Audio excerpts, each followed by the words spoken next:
What's up, everyone? Jeff from Lewis Physical Therapy and Sports Rehab.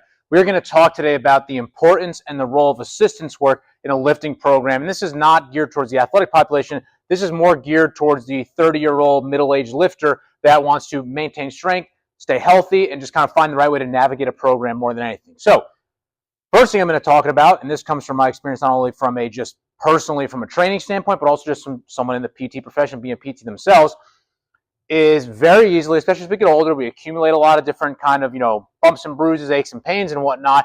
And what happens is the assistance work for a lot of people turns into essentially a rehab session to a degree.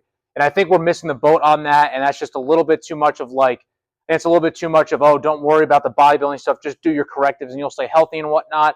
I just don't necessarily agree with it. Again, I mean, that's because my roots personally are from a kind of lifting, strength and conditioning standpoint and then evolved into PT. But really, more than anything, we do not want that assistance work to turn into a PT session. So what I mean by that is, say you have a history of some cuff problems, things like that.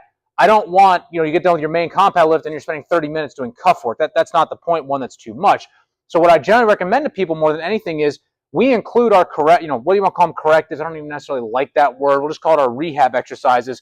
We put them in our warm-up at a low dosage, or we include them as part of our, intraset recovery from the compound lift. So let's just say I have a history of some, hip impingement, things like that, and I know that I need to work a lot on my posterior chain recruitment more than anything. I'm either going to do that in my warm-up, or say in between my sets of trap bar deadlifts, I'm going to hit some either back extensions or some single leg glute bridge variations and whatnot. And you don't have to do it for every single working set, but maybe just for your first 3 warm-up sets, and then you go right into your working set. So that's really how I prefer to go about looking at it from that standpoint. And honestly, it just kind of gets people out of the rehab mindset a little bit. Like, no one likes, even myself, the last thing you want to do when you get done lifting is be like, oh, I got to do my rehab stuff and whatnot. Just include it in your warm-up. Most people will feel better that way anyways, especially people with cranky tendons, cranky joints. We know that those areas need that movement, good blood flow to the area. So that typically is helpful from that standpoint. But I feel this is important to talk about because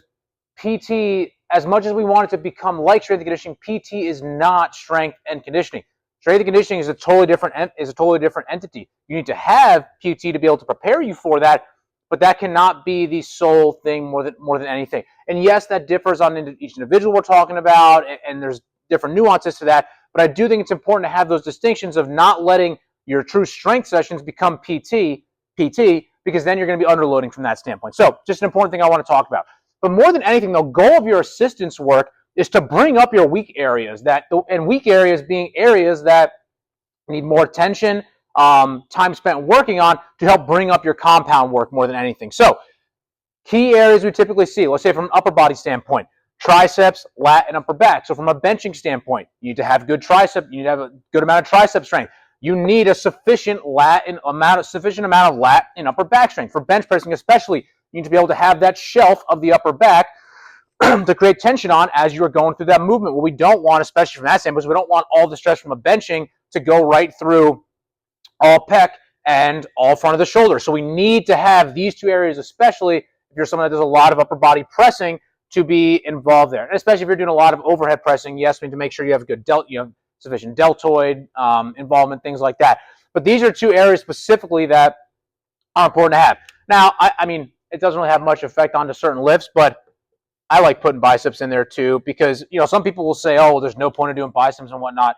Honestly, a lot of people like to have well-defined biceps. Like, I put them in all my programs. I don't have any issue with that. So throw biceps in there more than anything. So that's maybe more of a weak area aesthetically than it is from a performance-wise into your lift. And then when we go over here, more from a lower body standpoint, posterior chain, so glute and hamstring, a lot of people have a really poor ability to recruit their posterior chain, or they don't have the proper recruitment in general of their posterior chain. So a perfect example is you have someone lying at a table, you lift their leg up, see where they're contracting. Are they going through their low back? Are they going through the hamstring? Or are they going through their glute? Most people do not use their glute from a hip extension, timing, and firing standpoint. So that's a big emphasis from a posterior chain standpoint.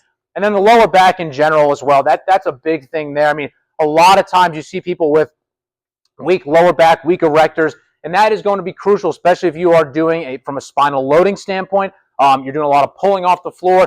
You need to be able to have sufficient static strength of the lower back and erector muscles to maintain proper spinal position, in addition to good abdominal bracing, stiffness, which notice I didn't say core, like bracing and stiffness is really the big thing there, which we're going to get into from some carry variations, loaded carry variations. But those are the big things we want to be mindful of. And I generally say, like, listen, just hit 2 to 3 of these per lift.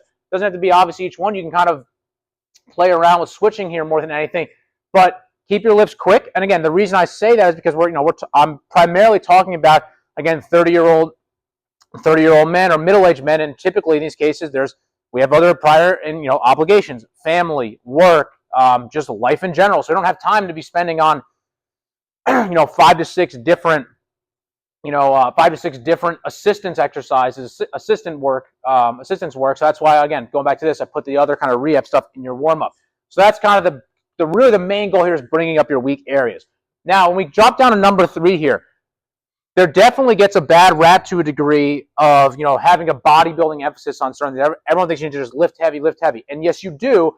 But in terms of our assistance work, taking a bodybuilding and hypertrophy approach, is going to be your best bet. So again, in these cases, we're looking probably towards the, maybe as low as 8, but upwards of the 10 to 12 to 15 rep range for 3 to 5 sets.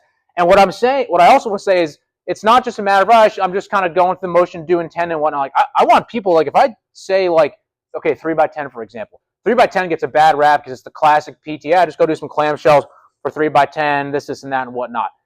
I don't have an issue with it as long as you are pushing the intensity on those 10 reps. So that last set of 10, you might really, you want to get to a point where you're maybe really grinding for that last 9th or 10th rep there or whatnot. As long as the intensity is high, that's the biggest thing is, again, it's a little bit of a tangent, just come from the PT world. Everyone kind of just, says, 3 by 10, it's a bad prescription and whatnot. It's not a bad prescription if you're pushing the intensity appropriately. You're not going to do it all the time, but there is benefit to it more than anything. With our assistance work, we generally go from like the 8, as low as 8, that's the lowest I would say you go, up to about 15 reps more than anything. And really going from an intensity standpoint, you really don't want to be taking a light. So if you have 15 reps planned, you should choose a weight where you maybe can only get 16 or 17. You shouldn't be able to do 20 to 25 reps. And you shouldn't be able to only do 8 reps. So let's find that kind of that sweet spot there. And the last one for our assistance work is addressing work capacity in our GPP. I think everyone in this age group of the kind of 30-year-old to middle-aged male needs more of this. Because, again, a lot of times people think, well, I'm just going to go run and this and that. Unless you've been running for a while, probably not going to have you start running at the age of 40, 45. Or if we do, we're going to be very, very specific about how we implement it into your routine with other stuff. I'm not saying to not run. I'm just saying we have to be very smart about it. So at first, when you haven't ran in 15 years, you're not going to be able to go long enough, nor should you probably go long enough to get a capacity component. You're just kind of more so getting the skill and the stimulus under your belt. So we will use sleds, carries, other things from a work capacity standpoint, and you can include it into this. So let's just say you're just taking a circuit at the end of it. You do your trap bar deadlift, and then you have some pull-ups, you have some glute bridge work, some tricep extension, and you're finishing with just some 20, 30-yard sled carries. And you're going through that for 2 to 3 rounds. So now we're getting a double whammy here where you're bringing up your weak areas and you're going to get a little bit of some work capacity and GPP work as well, which we need to have that in our program. That is a massive component, especially as we get older. We need to be able to pull things. We need to be able to carry things, especially if you have young kids. Carrying kids can be challenging. Or when you're moving stuff throughout the house, like you sometimes get put in awkward positions. Prepare yourself for those situations.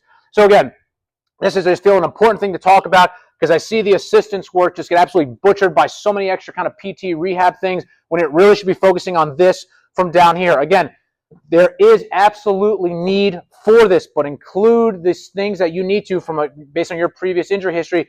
Include that more in the warm-up or as your kind of intraset, recovery for compound lifts. I honestly think that's going to be a better option for most people and prepare them better for the compound lifts so they can then get a better stimulus from their compound lifts and they be exposed to more load, more adaptation, stronger, fitter, and all that goes with that more than anything. So if you have questions on this, leave them below in the comment section or subscribe to our channel for more content like this.